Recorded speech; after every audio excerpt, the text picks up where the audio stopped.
Tonight on The Factor Uncensored, a sighting of Senator aboard a plane, leaving some feeling ticked off, especially as the state braces for extreme cold. Plus, a special edition of Angela After Dark as we explore the world of caring for a parent when there's a complicated past.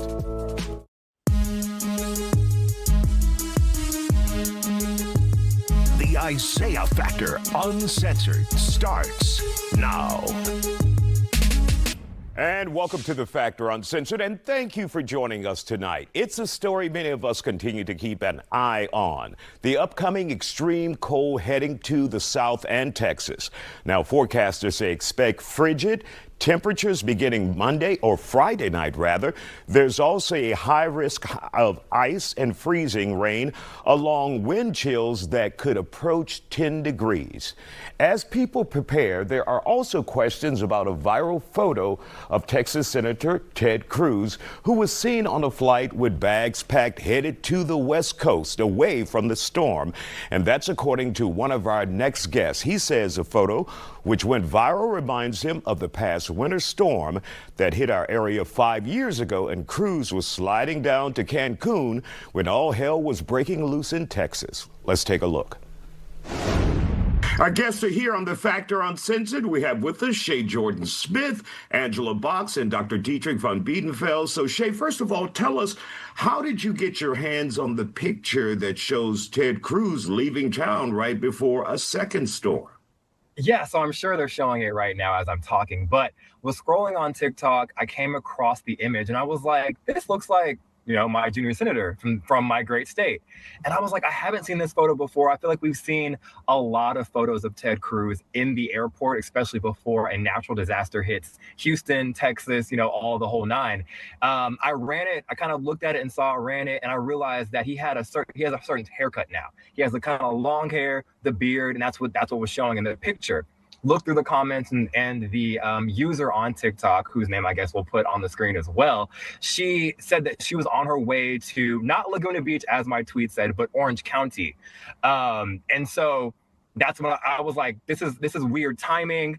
Let me go ahead and put this out to my channels and kind of see if anybody has any thoughts on that as well. And so put the tweet out at about 10:30 at night. Don't even look at my social media, go to bed, wake up the next morning, and it's like over 1 million views just at 8 a.m. And now I think we're close to like maybe 7 million views just on Twitter. And of course, you had some concerns about him leaving. We remember 5 years ago when the big storm hit Texas as well, and he was headed to Cancun, and that caused him a lot of problems. What was your concern about him leaving this time? My thing is, people have been in my mentions and in my comments all day talking about what can Ted Cruz do with a natural disaster, with a freeze, with a flood, with these things. It's not the fact that he can go out and actually stop the storm or dig someone out of a flood or whatever it is. It's the fact that our leaders are absconding their job. People voted for them, whether I did or not, right? The people voted for them, and they are beholden sort of make sure that the people are okay. You want your leaders to kind of know that your leaders are looking out for you at your worst time, and seeing him on a plane out of the way, it kind of put some weird stuff in my stomach. And of course, his office put out a statement indicating that he will be back before the storm actually hits, and that's anticipated to happen this weekend. Angela, your thoughts about this? Should he be leaving town? Well, kudos to Shay Jordan Smith, which he has the best name of all time. I love that he puts out this tweet and, you wake up and it's like, it's weirdly viral and you're like, what just happened? I mean, I guess I would probably at him in his comments and say the same thing. I'm like, what is the big whoop here? I mean, I remember the polar vortex from last time, I would have gotten myself out of here too if I could too. I mean, he lives in a high rise here in Houston. What is he going to do? He's going to be hunkered down with his family. I mean, but I was looking at the weather report. I mean, it looks like it's going to be 33 on Sunday, back up to the 40s on Monday. Michael Berry had a very, very funny bit a few years back talking about what happens when it hits 37 degrees here in Houston and the whole city shuts down and the schools shut down, everyone loses their damn minds. it's much ado about nothing. I mean, he could be Meghan Markle, I suppose, and go, visit the Palisades fire victims because she was so involved in that. But what is he going to do? Nothing. All right. Dietrich, let's bring you into this conversation. You and I can remember the late Congresswoman Sheila Jackson Lee, who would, and we can all confidently say she would never leave. Absolutely. I think a lot of this is public perception. So the idea is, are you really representing your constituents? I mean, when we see the governor out in an emergency helping move tree branches, do we think that he's the most capable person of moving heavy trees and assisting FEMA? No. Do we think that when President George W. Bush didn't land in New Orleans, he kind of flew over, that was rightful criticism? Not exactly. But the perception is you're abandoning your constituents. You have the means and resources to sort of escape any sort of harm and challenge, and your constituents don't. You should suffer with them. So I don't know that it's reasonable in the sense that really we're going to want the senator to be in a good position to advocate for any disaster assistance if that emergency arises. But at the end of the day, there's not a lot that he can do. And actually, I'm going to agree with Angela and say, other than public perception, he's going to be with his family. So go on your pre-planned trip and come back. But we're going to judge you for not being here and suffering with us. All right. And Shay, your thoughts. Do you think he put out the statement after that photo got out that he was coming back? Do you know if he was actually coming back, or did he alter his plans to come back because of public perception? We don't know, but I'm asking your thoughts. Yeah, obviously, I have no idea as to the goings-ons of that office, right? Just like I had no idea that he moved into a high-rise. So I imagine Angela has had her box over there a time or two. But I do not know the senator. No, but that was all in fun, y'all. But no, my thing is this: he obviously saw the reaction to it because I tagged him in it as well, tagged both his personal and professional pages. So he was aware of it. He was saying the same things that I was saying, the response. I think just similar to that first time when he went off to Cancun, he planned a turnaround trip in the air once people realized that he was on his way out of the state. And I think this is what's happening here. They did not say, oh, he's not in Laguna Beach. Oh, he's not in California. It was more of, oh, this was a pre-planned trip. To where? To do what? If you're going to a conference, if you're having a meeting, if you're doing these things, why not put that out? Why not say that if you're trying to cover your own ass? All right. Well, guys, maybe you should travel with a mask on. And none of y'all will be in this damn business then. All righty. We'll keep you around. We have another segment coming up on The Factor Uncensored when we talk with you guys about President Trump and the future of Greenland. Stay with us here on The Factor Uncensored. We'll be right back.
And welcome back to The Factor Uncensored. President Trump is changing his stance on Greenland. He says he will not use military force to take over Greenland. But the announcement is not easing tensions on the Danish-owned island. Our guests are talking about it again tonight.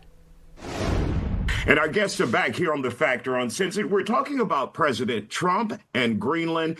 Dietrich, what is the latest after his public words today?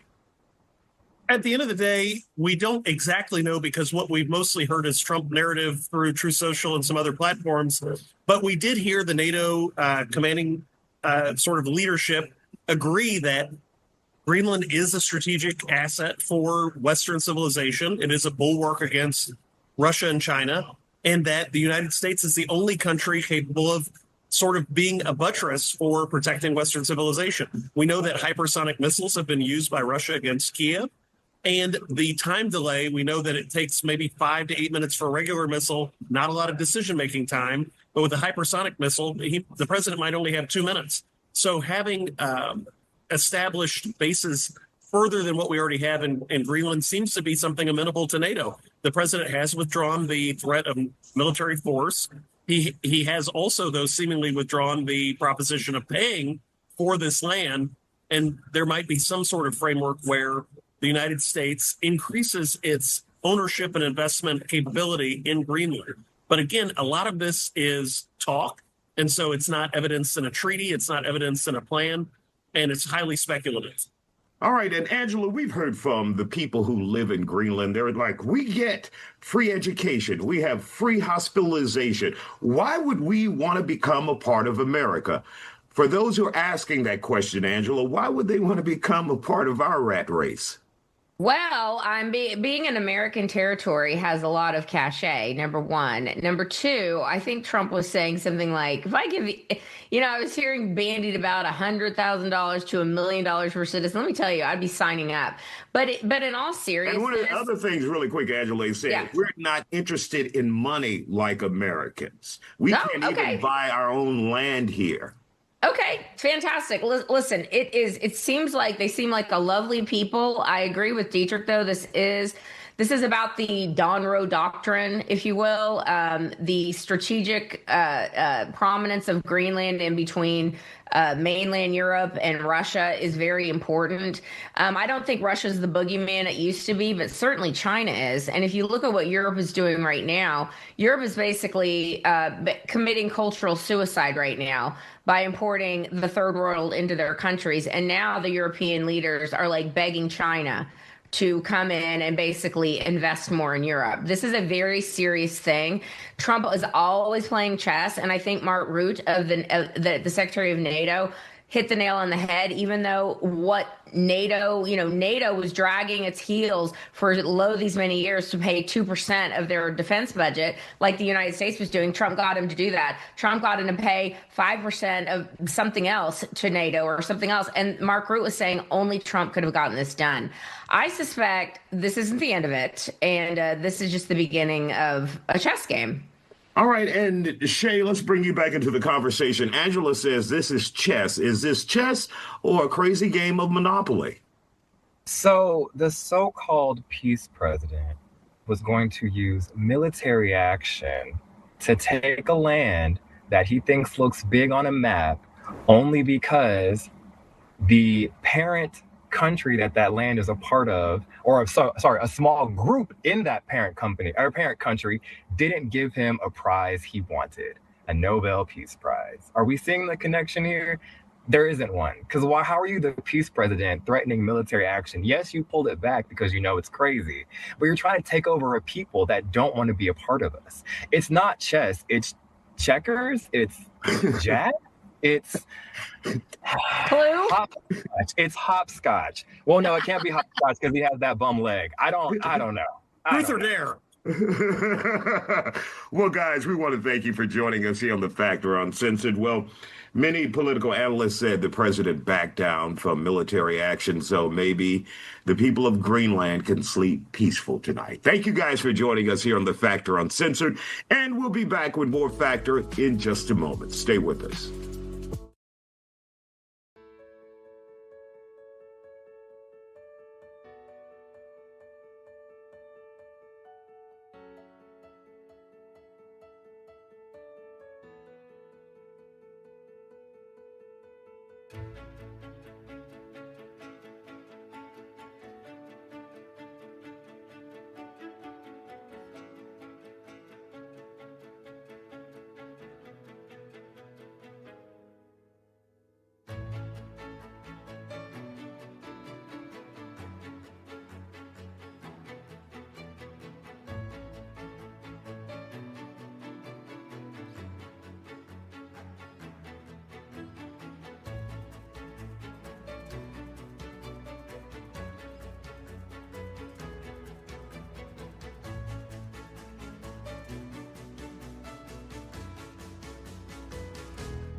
This program is being brought to you by Jim Adler, the Texas Hammer.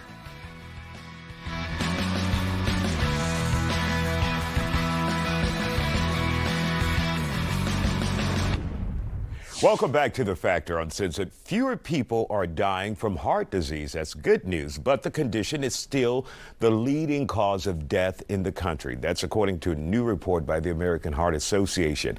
It says the amount of deaths from heart disease has dropped for the first time in the past 5 years. However, heart disease and strokes were the reason for more than a quarter of all U.S. deaths in 2023. Joining us to talk about it, Dr. Adesola Oyewole of Lilly Primary Care is here with us tonight, and we have seen so many medical advances when it comes to cardiovascular health, but why is that still the leading cause, even though we've seen the numbers drop? It's multifactorial. So there are many things, and I'm happy to be here, so thank you for having me, but there are many things that cause heart disease. One of the main things is having elevated blood pressure for a long period of time. That can be due to stress. That can be due to being overweight, not being able to get enough exercise, and just the environment that we're living in. And so there's a lot that we have to do individually to kind of help combat those things, but a lot of people are really dealing with stress and blood pressure, and that's what leads to heart disease. And do we see it more in the minority communities as well? Because you mentioned high blood pressure, and that's a real problem in the minority community. We absolutely see it more in the minority community, but it does affect everyone. We see the effects, so there are higher incidences of mortality. People are diagnosed with kidney disease later. People are diagnosed with heart disease a little bit earlier, and so we see that the effects of it, the mortality and the disease burden, to be a little bit heavier on people that are minorities or even low-income people. Without Absolutely. drastic signs, how would you know if you could be a candidate for heart disease? What can you do, if anything? So heart disease is very preventable, and so one of the main risk factors is blood pressure. And so sometimes there are no signs of blood pressure, right? When your blood pressure is super high, you might have a headache, but a lot of times they call it the silent killer because there are no signs. So the best thing that you can do would be to visit your PCP, right? Once a year, like go to your doctor, let them check your blood pressure, or even have a blood pressure cuff at home. And if you start to see elevated reads, it's something that needs to be addressed. There are natural things that you can do to help with blood pressure, like walking, decreasing the amount of salt that you take. But if you have blood pressure for a long period of time, that can really damage your blood vessels and lead to heart disease. And so for those who may have the problem of blood pressure, you talked about exercise. Are there medications that you suggest that are out there? I once had a doctor who said sometimes with people of color, you have to do multiple pills instead of just one pill. Yeah, and so I think that we have made a lot of advances with medications, and we have a lot of medication options that are very cost effective and generic now, right? There are some medications that we were told in the past that some certain races should avoid, right? Because of more risk of swelling, something called angioedema. But there's a combination of things that can be done. So that's something that you would talk to your doctor about. But it's definitely something that's very treatable. And before we wrap, the flu season, it is here. Yeah. How serious of a problem? And how do you know when you really, like people will say, I have flu. I've had flu, and flu will knock you off your ass. It will, and that's how you know. So yes, the flu season is it's severe this year. We have the H3N2 variant of flu A, and then it does elude the vaccine a little bit. So I would say to make sure that you're masking up.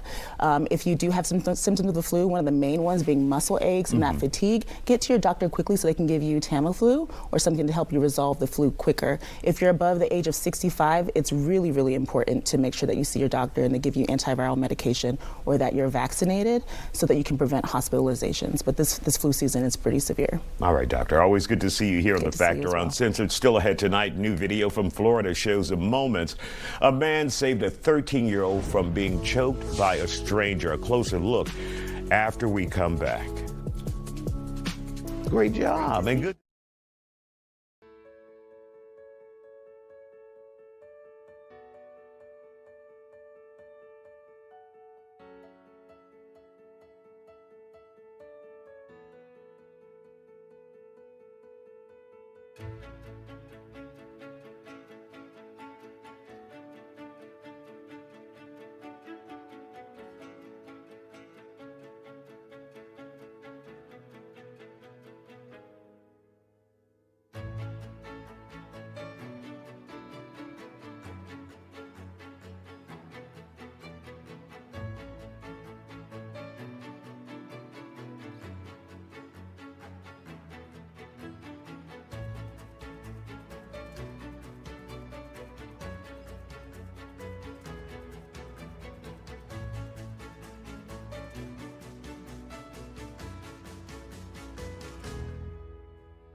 And welcome back to the Factor Uncensored. Defend against him, and then I tackled him, got him down.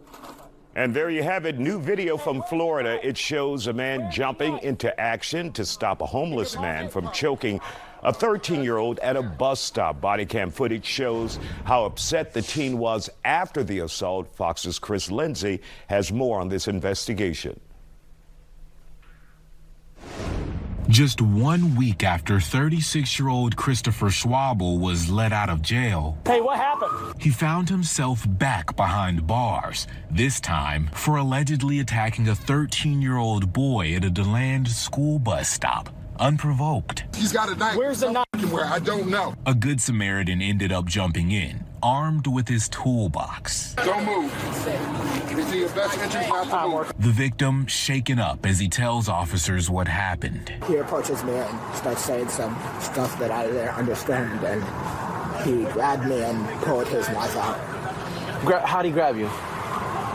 With both. Go ahead and do it to your brother, if you don't mind. And then he pulled his knife out. He says he was trying to get away from Schwabel He tried hitting me, punching me a bunch. when this man named Joseph Wells stepped in to help. He's the maintenance manager at nearby Point Grand apartment complex. I grabbed my toolbox to defend against him, and then I tackled him and got him down. He kept him pinned until officers got him in cuffs. Where's the knife? In your pocket? His pocket. I'll let you guys take it from here. That's just crazy. And I'm glad we have citizens that drive by and help others out like we do on this dead-end street. We look out for each other. More of that. Still ahead tonight, the complications that can come with caregiving for a parent when the relationship's foundation is a bit rocky. We get into it with a brand new Angela After Dark next.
You're watching the Isiah Factor Uncensored.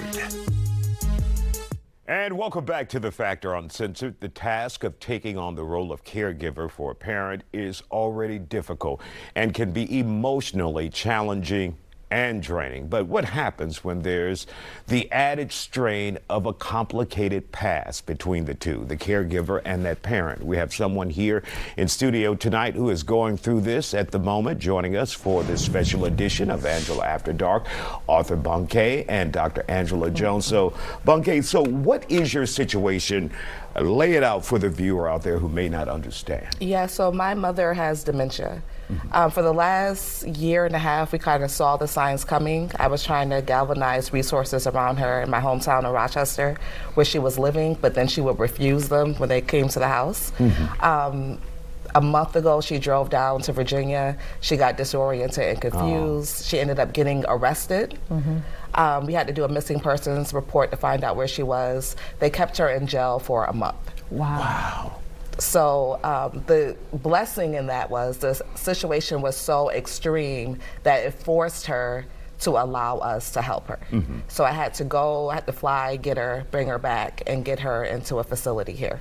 So our relationship has been not the traditional mother-daughter relationship. And that's aside from dementia. That's aside from dementia. I couldn't even put it on that, right? I think a lot of women of her generation never really had the time to explore themselves and determine whether they even wanted to be moms. Kind of just fell into that role, right? I say that as a woman who has chosen not to have kids. So I emphasize with my mother because she never really had the choice, but motherhood wasn't really her jam. You know, in high school, I lived with my father. He had sole custody. So now to be in this position is like, I guess I'm getting good points for heaven. Yeah. And so your relationship with your mother, is there love there? Is there what there? There's definitely love. I didn't know how much I loved her until this happened. When she went missing, one of my sisters was like, oh, you know, she's probably dead, and that might be for the best. Wow. And I was like, immediately I just started praying. I'm like, she's not dead. But then when the police department called me, you have that, right? And then thankfully they were saying that she was in custody. So the blessing in all of this is the situation that kind of allowed me to heal that mother wound, right? Because it's like when something like this happens, and again, if this was somebody white, there's no way they would have arrested her and detained her for a month, right? So when you see this institutionalized racism in real life, it makes you kind of put all the petty stuff to the side, right? And I'm trying to get at your relationship with your mother so we can have a clear picture. Yes. Did you guys at some point, while you love her, did you not like her? I don't necessarily think I like her now. But yes. And your sister also said that she may be dead is for the best. Does your sister have the same situation with your mother? We all do, but it wasn't because of that. It was just thinking that this woman has been in pain because there's been mental health issues leading up to this, which when you have a dementia case with somebody who has mental health, it's just so exasperated. So when I first got her, she was very loving, very kind. That was the dementia. It was like, oh. And now she's kind of back to herself, which is, you know, some of the narcissism demands, like. And now it's upon you to provide care for her. And have you decided that you're going to do it? Absolutely. And your struggle is how to do it with someone that you really don't have a relationship with. Right. Typically when you think of caring for your parent, you think, oh, this person's sacrificed for me, right? So I want to return the favor. I don't really remember those sacrifices. Obviously, I'm sure she changed my diapers and all of that, but the memories that I have of her are her doing things that she wouldn't expect a mom to do. But I still do it because the Bible says to honor your mother and father so you may live long. And I need all the I need all the perks I can get. I need God to have favor on me, so it's the right thing to do. And before we bring Doctor, did it ever get ugly? Yeah. There's been, I wish I had aborted you. Comments like that. Yeah. Dr. Jones? I mean, she started the conversation showing empathy, saying women of her generation didn't really have a choice. So I think also the fact that you are in a space where you are more mature, like you said, you made a choice, you didn't want to have children. It shows that she is not only looking at this woman in her life as her mother, she's looking at her as a woman in the certain generation, a certain culture that she is in. And that shows the empathy, that actually shows the care. And I'm sure that also helps sometimes when you are taking care of your mother or when you are in a space where you feel stuck. You know, the key is, did you like your mother, but she loves her mother, right? But when your like turns into contempt and it turns into something that makes you not have the ability to care for them, or you're doing things to hurt them, or you're neglecting them, that is when the like is teetering into something else, like I don't like you versus I loathe you. And I mean, I'm sure there's spaces that can happen as well, but if you are unable to care for the person and do what is best for them and help them in the space that they're in, because it takes a toll financially, emotionally, mentally off of the caregiver. If you're not able to care for them the best way that they can, then you need to release those duties. Meaning you need to, at some points I've seen that it's better to put them in a nursing home. It's better to put them somewhere else than in your care. Just because they're in a house doesn't mean they're in better care. That's true. So when the like turns into something else, turns into contempt and puts them in harm's way, that is when it's dangerous. All right.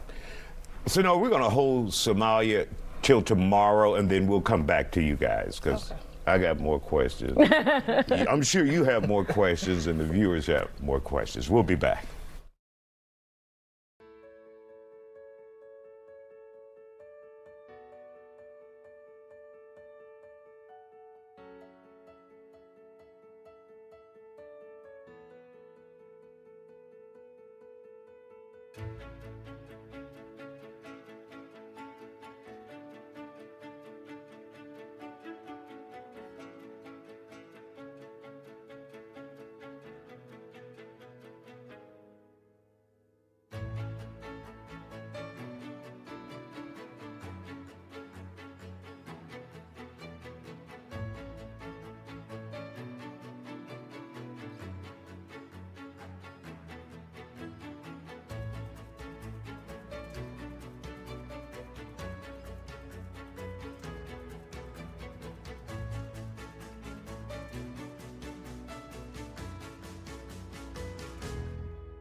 And welcome back to The Factor Uncensored. We're talking to author Bunke with Dr. Angela Jones, and we're talking about when you have to provide care for that parent that you may not have gotten along with as a kid growing up, as an adult.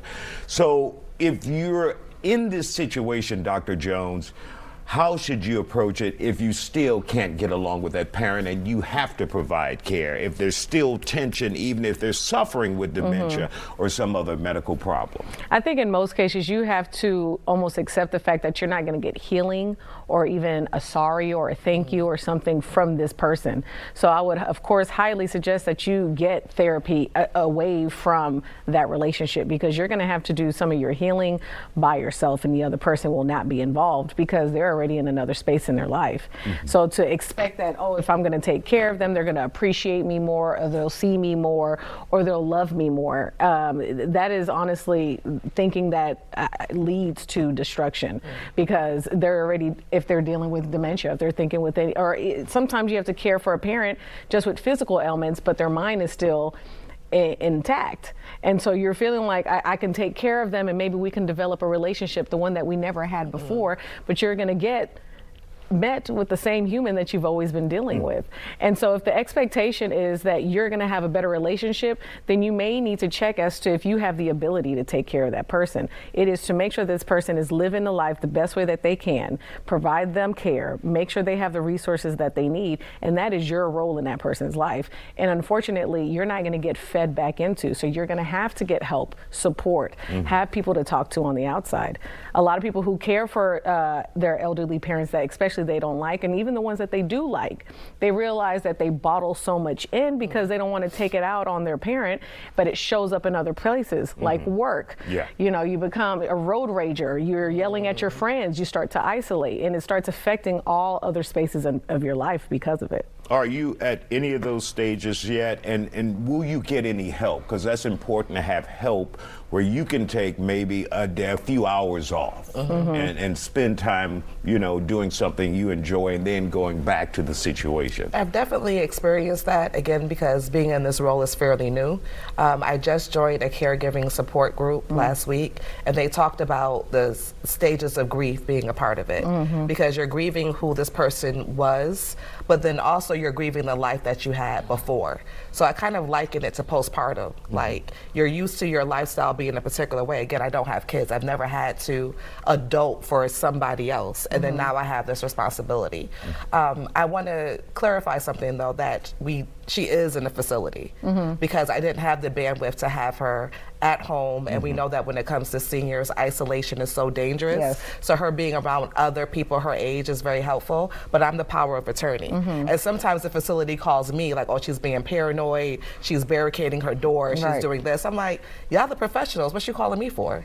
But so the isolation that you're talking about, yes, because I am in that anger phase, if I'm being honest, and I don't want to just take it out on people. But I'm in the support group and I have a therapist as well. Dr. Jones, is it possible for individuals, and you know, it's because of public perception, we say, and I'm not saying this about you, but we say, even though we don't like this parent, we don't get along with this parent, we love this parent. Do you feel really obligated and not truly love? Is there a difference sometimes there? There is absolutely a difference, right? There are some people who feel... And should you be ashamed if there just isn't any love there? You know, if there isn't any love there, that didn't come out of nowhere, right? That means the relationship was tarnished to the point that you had to disconnect from them in that emotional space. But some people do care for their parents out of obligation, and that obligation can also be very tricky. If you get married in obligation, or if you have to do anything in your life that because you're obligated to do it, you don't really do it all the way you should sometimes. Now, and that may not be the case for a lot of people, but in cultures, in different, I know, like in my family's culture, you take care of your elderly. You take care of the older people in your family. It's almost shunned upon if you don't, right? If you put them into a nursing home, it's almost like, how dare you? And so you feel obligated, and you don't want that shame to be put on you, even if you know you don't have the bandwidth or capacity. It's happened in my family. You know, my family's from Haiti, so it is that culture that is, you take care of the older people in your family by any means. Like, it doesn't even matter. And so in my family, when we had to put our grandmother into a nursing home, it was beyond our care. Almost burned a house down, escaping. They had to put an ankle monitor on her. So it was beyond our capacity. And even then, even then, people get shunned and shamed for doing that when But it's how do so you turn beyond. that white noise off of people talking? And that's not your responsibility. It's not You your have to deal responsibility. with your life. And the people that are talking are usually the ones that are not helping. Right. And you do have That's the to, word. and you have to shut it off. You may have to cut some people out of your life because she is in a space in her life where she's probably the most vulnerable she has been. She is seeking group help. She's in therapy. She's taking care of someone who she felt abandoned by as growing up. And she's going to realize really quickly, if she hasn't already, who is with her and who is not. Who's going to stand with her to help with her mother, who will go check on her mother if she's out of town, who will do those things. And it becomes you realize your support system is different than you actually imagined it to be. Any final questions you have for Dr. Jones while you got her here? A little free counseling with no charge. Right. Well, she got therapists, I'll take all I can get. I think you mentioned love versus obligation. I think that love is action. So regardless of the feeling, like, we are obligated to look out for our family because at the end of the day, none of us know how we're going to age or what position we're going to be in. So I guess my question is, what is the best tip you would have to continue to cope with this? I mean, you already started, and I mean, and sometimes it's going to feel like it's not enough, but the best tip is not to hold it in. You are not alone. I think the fact that you already sought out some group help, I think a lot of people do not do that. I'm pretty sure whatever group you've joined, I don't know how big it is, but I'm sure it's not big enough. It's like 40 people. Shout out to Willard Avenue Baptist Church. All right, Willard. You got 30 seconds. You know, and so at the end of the day, you have to prioritize yourself. If you are not taking care of yourself, you cannot take care of your mother. If you feel like you're about to snap, then you're going to snap on your mother. So you need to make sure that you are priority over her, and it's not selfish. It's putting your mask on first before giving it to her. All right. Thank you for that. We want to thank you all for joining. Thank you for you. sharing your No story. problem. We appreciate you here on The Factor. Still ahead tonight, AI has allowed some people's imaginations to run wild with all kinds of scenarios, including who should be on Houston's version of Mount Rushmore. I don't see Dr. Jones, so I'm voting again. I'm tearing it down. We'll be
So it appears Mattress Mac is kind of like me. He loves AI. He posted a video on his X account that showed his version of an H-Town Mount Rushmore, including himself, DJ Screw, Jose Altuve, and Hakeem Olajuwon. Tonight, we're asking who should be on H-Town's version of the monument. We have one, where is it?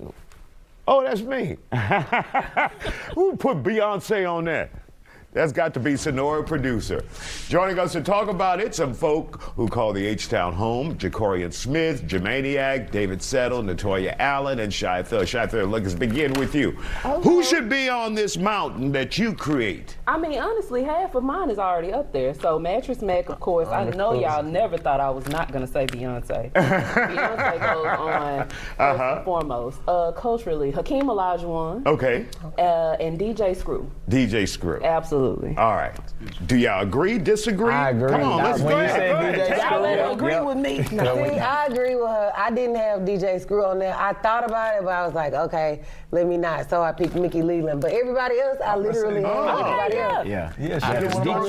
DJ Screw was definitely on the list, right? Yes. He moved culture here in Houston. But you know what? I could not have this mountain without the one and only Isiah Carey. Come on now, man. Thank you. You're a Appreciate journalist. You're trying to get extra points. I mean, not only that, but every time I step out, if I go to an event, I don't care what it is, how big or how small, I always see Isiah out there with that big old phone, that little iPad taking photos. Yes. You know what I'm saying? You're everywhere, man, showing love to everybody. So gotta give you your props. I appreciate that. Y'all really sleep on Kelly Rowland, though. Come on. I feel like Kelly Rowland put on for the city. We know Beyonce, but Kelly Rowland has been putting on forever. And since I was a kid, that Dilemma was stuck in my head. I know we know Beyonce songs too, but Dilemma I can word for word, because Nelly did his run too, you know what I'm saying? So, and me. Let's not forget, respectfully, everybody on here is some legends. But Bless the Belly himself, I've been putting in work for the city, man. So who going again? So we got Beyonce, Mattress Mac, Olajuwon, DJ Screw, Isiah Carey. Well, that's too many on there. You got to take me off. So actually, mine is a little different from y'all. And this, I don't know if it's because I work in a different sector. Yeah. But one of mine was the late Sylvester Turner, for sure. Man. I was going to say Turner. Yes, I would definitely have to say the one and only that run the 18th Congressional District, Sheila Jackson Lee. A lot of mountains within the city of Houston, and going back to Ted Cruz, she was one that stayed in the city, to the city, and fought for us. Another one was, of course, Beyonce. I think she has definitely made her point being, I think she won 35 Grammys, the highest Grammys in history. And then my last one would have to be the one that built the church with that marched with Martin Luther King, the Reverend William Lawson. I think he was a great pivotal chapter that we didn't get to experience during that time, but to march next to Martin Luther King, That's fire. I think that is such a monumental moment and something that we must honor. How you forget all those people, Natoya? How you forget all those people? mature. What's going on? I was just thinking about culture. I think you sleeping. Shout out to Wheeler I was just thinking about people that we see all of the time, like names that you hear all of the time, people that really give back to the community. Okay, let's turn this into a rap Mount Rushmore for Houston. Period. Okay. Okay. All right. Let's take Screw off. We know he's Scarface. Universal. Scarface. So, okay. Scarface. Hey, we going Scarface, you gotta say Willie D. You gotta say Willie D, right? We gotta have Slim Thug, Lil Kiki. Slim Thug, okay, if we break it down, Fat Cat, Big Down, we already said Screw. Each of you do your own round. Mount Rushmore with rap. Okay. Shy Thug, start with you. We are gonna do. Oh man. Oh my goodness! Somebody's gonna get it. I'm gonna get it. It's so much pressure. Oh. He don't know no rappers. I was like, ooh, you know what? I'm itching over here, man. I'm itching. I don't know. Because there's so many ways you can take it. You can take impact. You can take I got Slim, man. Slim Thug for sure. Because me being from the South Side, looking at him do his thing on the North independently was amazing to see. So, bro can rap, freestyle, do all that, but he definitely repping for the city. He say he got 17, Rolls Royces, man? Come on, who putting on like that? You got to represent one. Could I get a Rolls Royce? I got one more. That's crazy. That's crazy. No, Paul Wall. And I think Paul Wall, for sure. I think he said this, go Cougs. I think he really supports the University of Houston very well. So, yes, definitely Paul Wall. Yeah, there's definitely a reason why they call him the people's champ, right? Oh, yeah. He definitely puts on for the city. And if we do do put him on the mountain, we got to figure out a way to like get the grill shining. You know what I'm saying? So if he is on the Well, then mountain, you got to have TV Johnny on the side. right next to him, right? Like right on the shoulder. Yes. Oh, you put You it have on to the put shoulder. that pat. Like a little care That has to go package. You there, wrong like, for that. you have to put that pat. Shy Thug said it, TV Johnny. Oh man, hey Johnny, how you doing? I second what she said. You have to Fat put Pat. Fat Pat. He has to go there. Yeah, Like, he Fat has to be on Fat the Pat. And if Fat Mount Pat's Rushmore. there, Hawk got to be there. You know what I'm saying? It's Flip only gotta four. be It's there. only four. It's only four. Give me this one. Give me this one. This is the last one. Give me the last one. All right, my big bro, Kiati. You know what I'm saying? Kiati Shout got out to to be there. Kiati. Nobody else puts on for the city like Kiati in such a real, practical way. Yeah. Okay, we got time. Let's turn it into a sports Mount Rushmore. Okay. Elijah one. Yeah, I said Hakeem. That's fire. That's one of the biggest. You got Bagwell though. People forget about Jeff Bagwell. Jeff Bagwell. He did a lot of stuff. JJ White too. I was about to say. I want to know what he did with Francis. that money though. We still want to know what he did with that 40. Can I add the franchise? Stevie franchise? Steve franchise. Come on, Steve franchise. Okay, Yeah, let's okay. do it. The franchise Don't forget on about now. Steve. Well, y'all have y'all Mount Rushmore. There it And I is. have T-Mac. mine. Put me on there. Put me on one of Shy them. Thug on there. Thank you guys for joining us here on The Factor. Thank you for having me. Still ahead, we'll, is there more? There's more of a show? I'm sleepy. I told you. NyQuil last night and it's holding over. Take your It's time now. Latoya's fault. No. We'll be back.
And welcome back to The Factor Uncensored. I'm getting my camera ready so I can get a shot of this Mount Rushmore. This is probably only Mount Rushmore I'm going to be on with Mattress Mac, Beyonce, Altuve.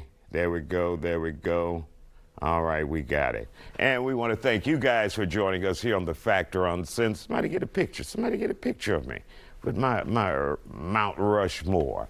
And of course, we want to thank you for joining us here. Remind you to follow us on social media, where you can catch us on Instagram, X, and of course,